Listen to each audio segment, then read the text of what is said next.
Bonjour, bienvenue sur la chaîne de Photophile. Bienvenue dans ce nouveau cours consacré à GIMP.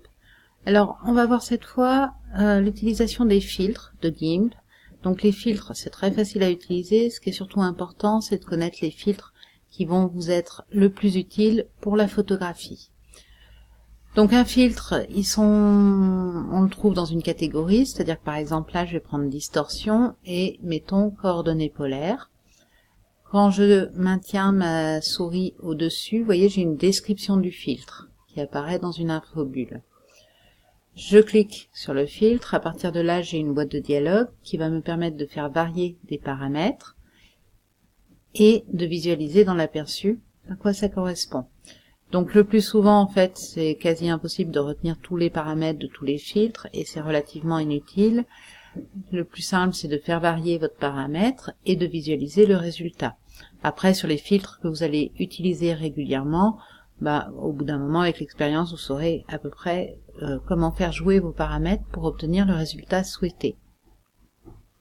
Une fois que vous avez défini vos paramètres, vous validez et il va appliquer le filtre. Donc certains filtres peuvent être relativement longs à appliquer. Faut être patient, selon le filtre que vous choisissez, ça peut être relativement long. Vous voyez, la coordonnée polaire, par exemple, me déforme complètement l'image en rond. Alors, dans les filtres à effet comme ça, on a de la même manière, mettons, peinture à l'huile dans artistique, voilà, qui va produire un effet proche de la peinture. C'est pas toujours très heureux comme résultat, mais ça peut vous être utile dans certains cas, lorsque vous voulez vraiment produire des rendus proches du dessin.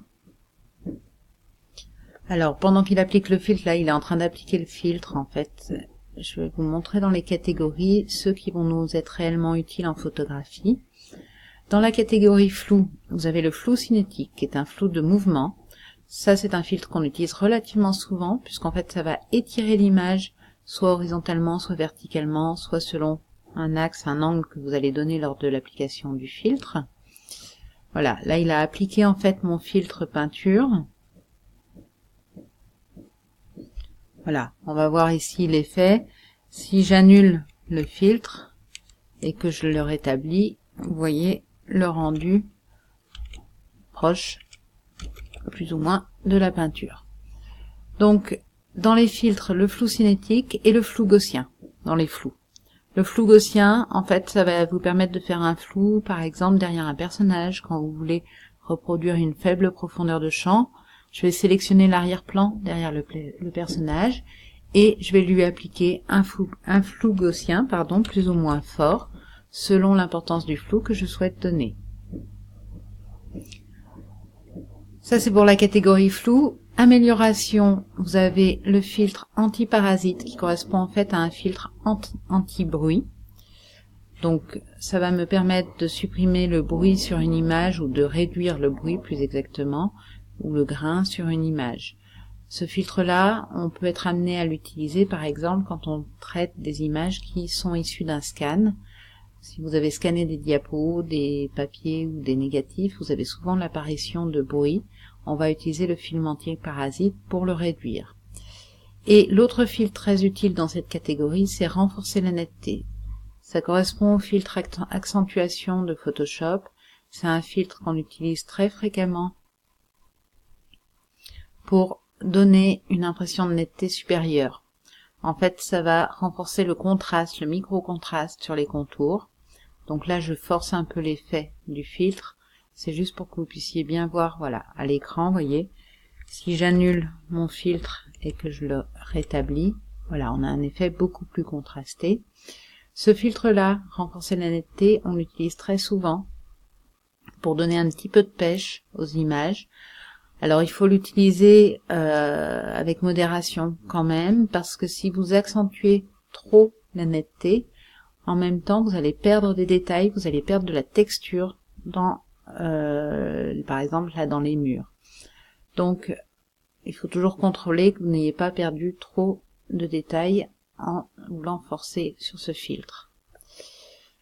Après, dans la catégorie bruit, on a brouillage RVB qui est l'inverse en fait du filtre anti-parasite. Ça va me permettre de rajouter du bruit. Ça peut être utile parfois parce que si vous avez été amené à un moment à repeindre une zone avec un aplat en fait de peinture sur une photographie, l'effet ne va pas être naturel parce qu'il n'y aura pas de texture dans la zone. Donc une manière rapide, pas forcément la meilleure, mais disons qu'une manière rapide de simuler une texture va être de rajouter du bruit dans la zone. C'est-à-dire qu'en fait on rajoute du grain, tout simplement. Évidemment, en le faisant de manière pas trop forte non plus, pour avoir un effet relativement naturel. Donc voilà, brouillage RGB, ça peut éventuellement servir. Encore une fois, je vous parle des filtres qui sont le plus utiles. Après, on n'a pas grand-chose d'autre dont on se sert souvent, en tout cas. Là, décor, ça va être pareil, des effets de bordure, des effets, vous voyez, pellicule photo, des choses comme ça. Alors, un filtre qu'on utilise aussi, ça va être rendu nuage. On va mettre par exemple brouillage uni, validé.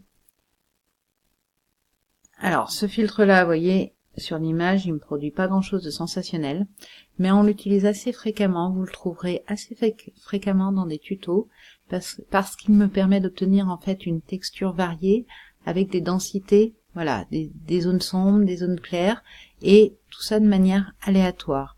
C'est quelque chose qu'on peut être amené à utiliser, par exemple, pareil pour créer un reflet, pour donner de la texture à une zone d'eau, par exemple, calme. Enfin, pareil pour un ciel. Donc c'est un filtre que vous retrouverez régulièrement dans des tutos vidéo sur internet. Ça s'appelle rendu nuage, et après voilà, un de ceux-là, là on a pris brouillage uni. Donc on en verra l'utilisation au travers de tutoriels dans des cas plus pratiques, sur des cas pratiques. Mais voilà, en gros, pour résumer, surtout flou cinétique, flou gaussien, très fréquemment utilisé, amélioration anti-parasite et renforcer la netteté. Anti-parasite, c'est donc un filtre anti-bruit. Renforcer la netteté, voilà, ça correspond à l'accentuation. Éventuellement l'ajout de bruit, et dans rendu, les nuages. Techniquement, ce seront les filtres qu'on sera amené à utiliser très fréquemment. Donc tous les filtres, en tout cas, quand vous les appliquez, pensez bien que vous pouvez évidemment annuler avec édition, annuler ou CTRL-Z l'application du filtre. Et pareil pour comparer sans filtre et avec filtre, je fais CTRL-Z pour annuler et CTRL-Y pour revenir. Ce qui est plus pratique de passer par le menu puisque ça me permet de me concentrer en fait sur le rendu du filtre. Voilà. Si vous avez des questions, n'hésitez pas à les mettre en commentaire. N'hésitez pas non plus à nous dire les besoins que vous auriez pour des tutos sur GIMP. Voilà, des choses que vous essayez de faire, que vous n'arrivez peut-être pas à faire. Peut-être qu'on pourra vous aider. Et puis, likez si vous avez apprécié cette vidéo. On se retrouve très bientôt pour la suite.